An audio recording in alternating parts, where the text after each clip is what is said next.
IADPod. Olá a todos, eu sou o Guilherme Alberto e sejam bem-vindos ao IADPod. Hoje temos uns dois convidados muito especiais neste podcast que dá a voz ao IAD. Dois amantes de fotografia, comigo tenho Pedro Rodrigues. Olá. E o professor Aníbal Lemos. Antes de começar, gostava de conhecer um pouco sobre cada um de vocês. Vou começar por ti, Pedro. Obrigado. Podes então contar um bocadinho quem tu és, o que é que tu fazes, um bocadinho a tua história para quem está do outro lado poder perceber quem é Pedro Rodrigues? Exato. Eu estou no IAD desde 96, praticamente, como aluno. Depois a paixão cresceu e comecei a trabalhar também. Tenho um percurso peculiar porque acabei por fazer parte de todo o crescimento da fotografia aqui no IAD, não é? Desde o curso livre a um curso profissional, a uma pós-graduação, inclusive à candidatura da licenciatura de Fotografia e Cultura Visual. Havia também o mestrado em Design e Cultura Visual com a opção de estudos em fotografia, também trabalhámos muito nisso. E no fundo aquilo que eu mais gosto de fazer é esta ligação também entre os alunos e os professores, prata da casa, como se costuma dizer. E eu costumo e ouço muitas histórias e foi isso que me fez dizer, epá, Guilherme, temos que contar esta história, a história que eu conversei aqui com o professor Aníbal e tem que ficar registado. E assim aconteceu e estamos aqui por causa disso. Muito bem, muito bem. Então, exatamente como o Pedro disse, nós temos também aqui o professor Aníbal Lemos, convidado do próprio Pedro. E, professor, já que perguntei ao Pedro para uma historiazinha, vou pedir-lhe também uma introduçãozinha para podermos conhecer quem é Aníbal Lemos. Aníbal Lemos é muito curioso porque aqui no IAD, só no IAD é que me tratam por Aníbal. É? Por de resto, nas outras zonas por onde eu andei, era sempre o Lemos. Era o professor Lemos, era o Lemos. Ok, uma pequena correção. Eu não sou amante da fotografia, nem apaixonado por fotografia. Essa terminologia, para mim, só se aplica em determinadas situações, não nesta. Eu gosto da fotografia, estou na fotografia desde 70 e tal, 74, comecei a fazer as primeiras coisas na Guiné, imaginem, não é? Quando andava de G3 na mão. Exato. E que fiz algumas coisas para denunciar, de certa maneira, com alguma ingenuidade dos meus 22, 23 anos, mas exatamente para mostrar como era aquela terrível estadia naquele ambiente de guerra. Depois, mais tarde, já tinha um outro curso que não tinha nada a ver com a imagem, com a fotografia, e quando abriu o primeiro curso superior de fotografia no Porto, na antiga Árvore, que depois passou para a Galeria, depois passou para a ISAP, hoje é ISAP, eu portanto sou dessa leva, não é? Sou dessa leva, foram 4 ou 5 anos, aquilo foi cheio de aventuras pelo meio, mas pronto, lá fiz, e éramos cerca de 11, ficámos em 7, que nos reuníamos, que fazíamos mensalmente encontros e depois fazíamos exposições, etc. Mais tarde fui para a Inglaterra, estive na Academia Contemporânea de Espetáculo, também no Porto, na ACE, a dar aulas, montei um curso técnico profissional de fotografia, o primeiro curso técnico profissional de fotografia, numa escola profissional. Estive lá a dirigir o curso uns 3 anos, depois fui para a Inglaterra fazer um mestrado em Derby. Gostei muito de lá estar, como é óbvio, com condições que a gente aqui não tinha. Já tinha algum portfólio, não é? Tive algumas situações caricatas, por exemplo, um dia um professor, o Robert Clark, na mostra de portfólios, olhou para mim e disse: o que é que estás aqui a fazer? De tal maneira que uma pessoa fica meio encalacrado e tive que arranjar ali uma resposta rápida, não é? A ferir a minha posição no mundo da fotografia, enfim. Exatamente. Mais qualquer coisa. Depois, mais tarde, já neste século, comecei também um programa de doutoramento lá, que durou entre 2001 e 2006, não é? Sim. Com idas lá, estadias cá, etc., algumas aventuras, muito complexo, muito trabalho, muita agitação, mas pronto, hoje já não voltava a fazer. Se soubesse o que passei, não voltava a fazer. Uma vida muito aventurada. Muito aventurada. Foi muito duro. Até que há 12 anos vim para aqui. Muito bem. Não é? Exatamente. Vim para cá e cá venho do norte, De um lado para o outro. não é? De um lado para o outro, agitado, mas dou as minhas aulas, tenho prazer em estar com os alunos, em ter esta atividade, em continuar com a atividade. Claro que isto ocupa-me parte da minha vida e não me deixa muito espaço, porque tenho outras coisas, dirijo o Centro de Arte de São João da Madeira, também, onde leciono há 35 ou 36 anos.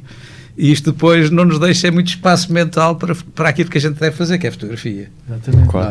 Não é? Mas deixou espaço para a exposição que está a organizar Pois, do como eu peguei no Centro de Arte há uns anos, depois infelizmente veio a pandemia e teve que se fazer algumas pausas e algumas coisas, mas entretanto estou a pegar já há uns meses numa exposição do Vítor Paula.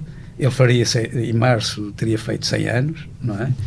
E o Vítor Paula, havia uma ligação já antiga, dos anos 90, quando eu tive a Galeria Mago Lúcius no Porto, 16 anos, a primeira galeria particular, privada, comercial de fotografia, não é? Com o arquiteto Manuel Magalhães, na altura, Manuel Magalhães, arquiteto, era também um arquiteto como o Vítor Paula, arquiteto, e houve uma exposição, quando aqui inaugurou a Ordem dos Arquitetos, o edifício daqui das Termas de São Paulo, não é? Inaugurou com uma exposição de arquitetos fotógrafos, em que era o Vítor Paula, era o Manuel Magalhães, o Sena da Silva, o Carlos Calvé e o Costa Martins. Não sei se me falha algum, eu tenho por acaso o catálogo e portanto vivia um bocado essa manifestação. Quando o professor falou que ia fazer uma exposição, eu lembrei-me logo que tanto o Vítor Paula como o Costa Martins foram professores aqui no IAD, não é? Pois, verem-se aí as fotografias deles. E também foram responsáveis por um grande livro que é Lisboa, Cidade Triste e Alegre. Exatamente. E eu disse, eu tenho que voltar a falar. Então, que exposição é que... Ora, vamos lá ver. Eu quando pensei na exposição, em primeiro lugar, eu também tinha uma relação de alguma amizade com a filha, com a Maria José Paula, que expôs na minha galeria finais dos anos 90, se não estou em erro. Expôs na Mago Lúcius. E ficámos sempre com contactos. Portanto, como ele faria 100 anos, era, digamos, uma marca interessante. Sim. E eu pensei sempre na exposição, nas fotografias da Lisboa, Cidade Triste e Alegre, não é? Sim. Do livro. Só que quando tive os primeiros contactos com ela, fiquei surpreso, porque não era isso que se tratava. Portanto, o que é que acontece?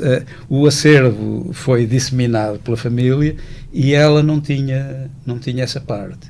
Tinha negativos, tinha algumas pinturas, muito pouco de cerâmica, que ele fez cerâmica também, tinha muita ilustração, capas de livros e revistas.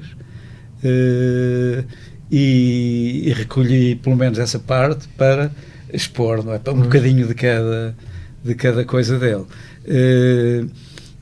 O que é que vai acontecer? Vai ser no fundo um diálogo entre as coisas dele, pondo o fulcro nele, não é? Mas a Maria José também está muito relacionada, esteve sempre muito ligada ao pai, de tal maneira que ela foi modelo do pai logo em miúda, não é? E algumas dessas imagens que vamos apresentar são exatamente dessa época. Anos 40, por exemplo, vamos apresentar uma série de nus dos anos 40 dele, não é? Feitos por ele, com experimentações de luz e que interessante. Formal, marca bem essa época, não é?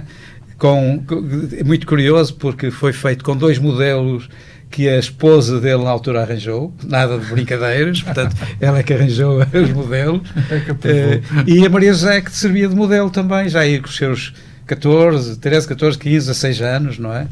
Que servia de modelo para ele, não é? E vamos apresentar essas coisas feitas por ele, e depois uma parte também já numa época já em que ele já estava retirado, em que ela brincou um bocado com ele, fez uns teatrinhos com máscaras, com coisas, com ele, e ela é que fotografou. Que giro. Portanto, estou a imprimir essas imagens. Aliás, foi muito complicado, porque a Maria José também é uma pessoa com algumas debilitações, não é? fui lá algumas vezes, à casa dela, investigar coisas, mas os negativos dela, eu podia os levar, podia não sei o quê, mas os do pai é que está quieto, não me deixava mexer neles, não deixava mexer, mas não me deixava levá-los para digitalizar. Até que depois um dia lá se convenceu e deixou-me, mas para vir aqui ao IAD digitalizá-los. Não podia levá-los para o norte, um dia tinha que os levar, trazer, e estive aí uma tarde, fim da manhã e uma tarde até às 6 horas a digitalizar, para depois ir levar os negativos outra vez, de volta. Não é? Ainda foi um processo grande, porque aquilo ainda demora muito tempo a digitalizar. E em relação às impressões, já está a começar a imprimir? Portanto, o que eu fiz foi digitalizar negativos, tratá-los, não é? Tratar em pós-produção e imprimir.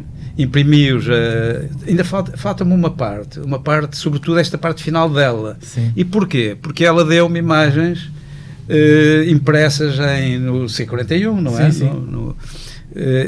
Mas são relativamente pequenas, e umas são de um tamanho, outras são de outro e tal, e aquilo não uniformiza. Exato. E portanto achei que devia, e tenho alguns negativos dela, estes já 35mm, porque os do pai eram tudo 6.6, o 120, Exato. o filme 120, e digitalizei-os, tive-os a tratar, e agora estou numa fase de ver se vou imprimir de uma maneira ou de outra, porque tem a ver com a escala, não é? Pois. Com a escala de impressão, por causa tem a ver com molduras, com estas coisas dos custos, é uma coisa que também tem que se controlar, não é? Exatamente. E estou a ver, penso que amanhã, quinta-feira, vou avançar na impressão. A impressão é sempre uma coisa que eu tenho, no meu ateliê tenho uma Epson P10000, tenho o scanner da Acebolado, o X5, mas como eu não tenho uma produção regular, intensiva, não é? A impressora, se está parada há 15 dias, já tenho que limpar cabeças, não é? E, portanto, quando eu limpo cabeças, tenho que a seguir, nem que seja 2 impressões por dia, tenho que manter, não é? Ir mantendo. Quando decide imprimir, é para manter até exatamente. o final da portanto, depois se interrompe, pronto, interrompi, agora já deixei mais uns dias. Portanto, estou a ver se lhe pego amanhã ou segunda-feira, porque vou ter umas coisas para fazer, não é? E de uma pessoa minha amiga também.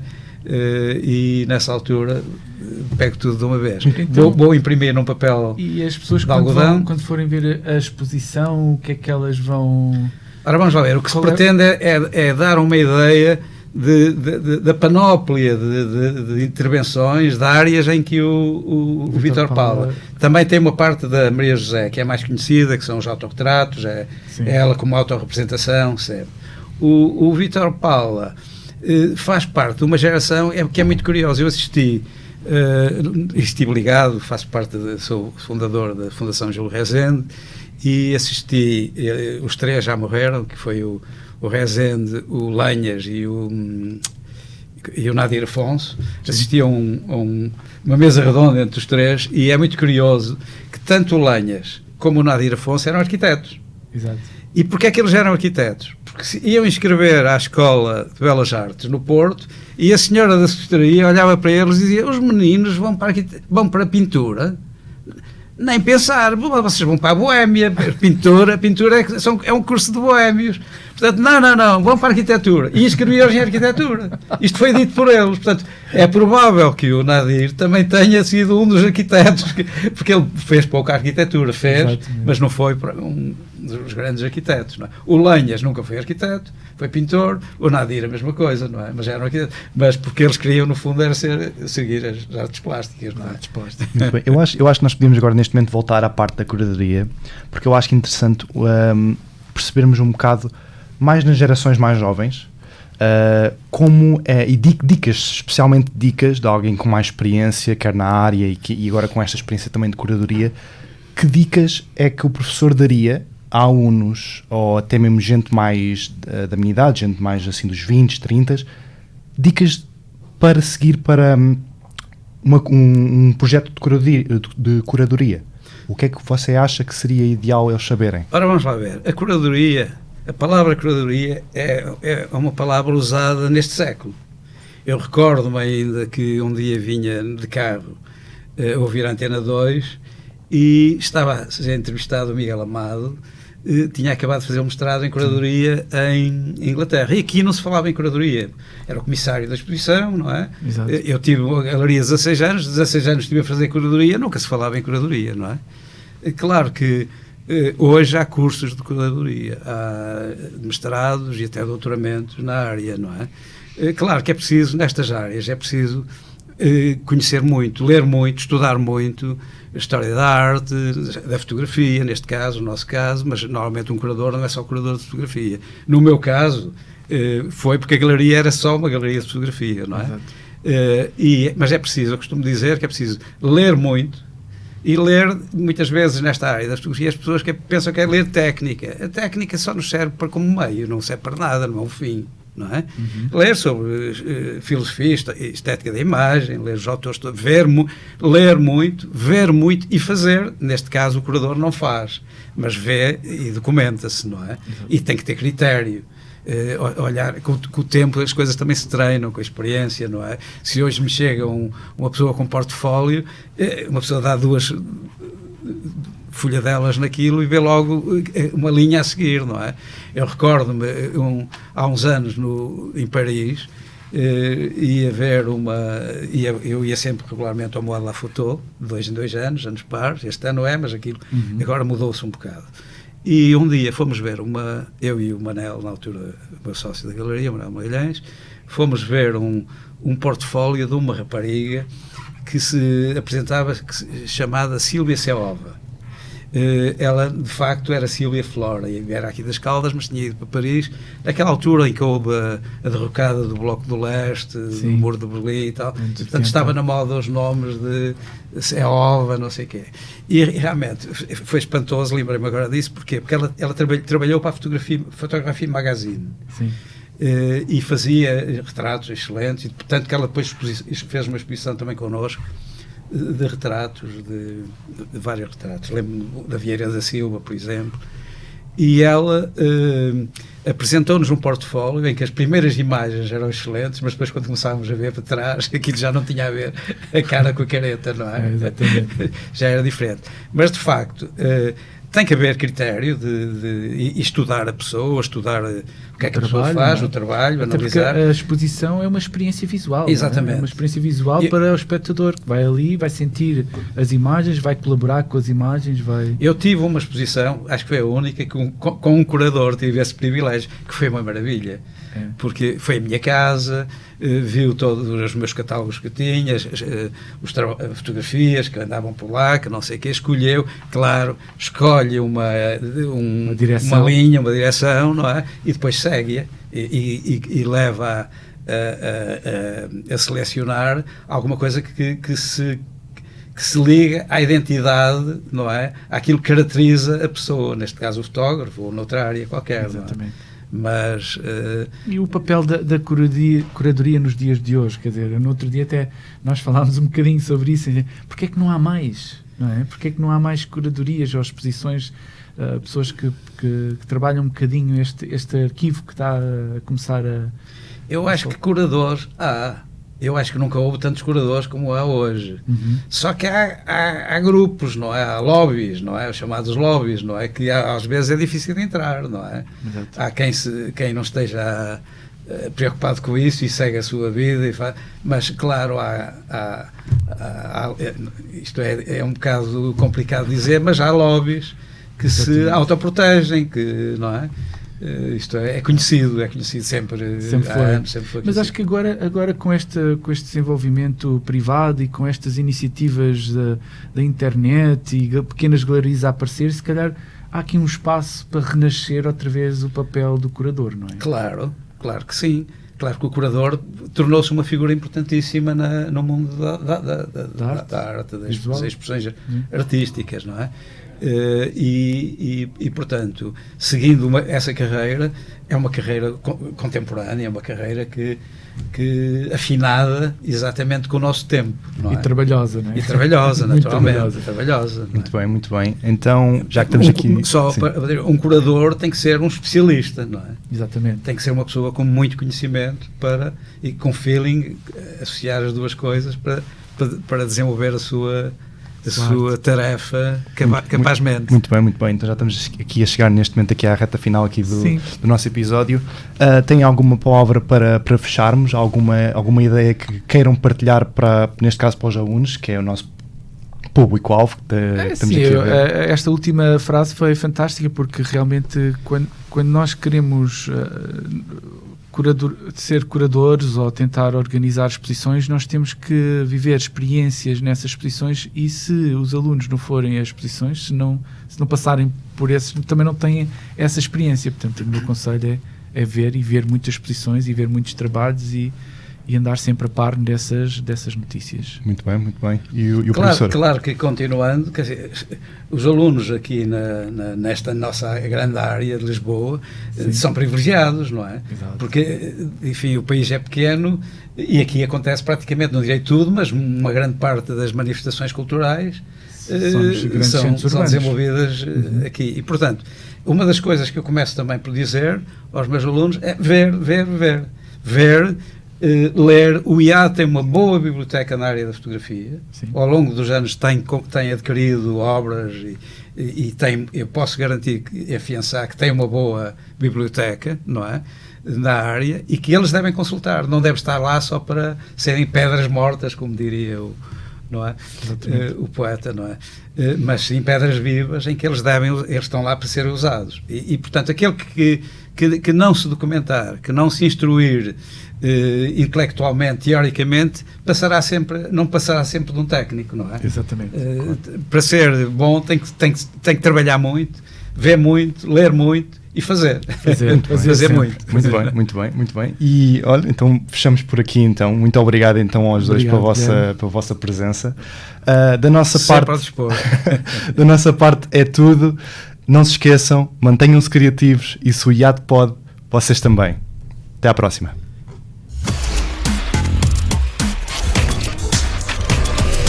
O IAD pode.